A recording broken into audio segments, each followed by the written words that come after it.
Welcome to the customs. Today, you've been wondering. This video is pretty new. Like what happened to the truck? Well, this happened. Yep. The cab melted. I tried to remove the paint with fire,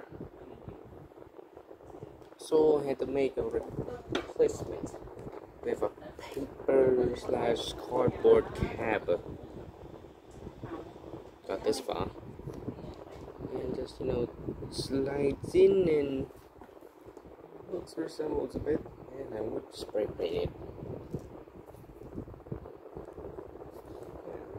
Currently I'm making the front tire right now, so yeah.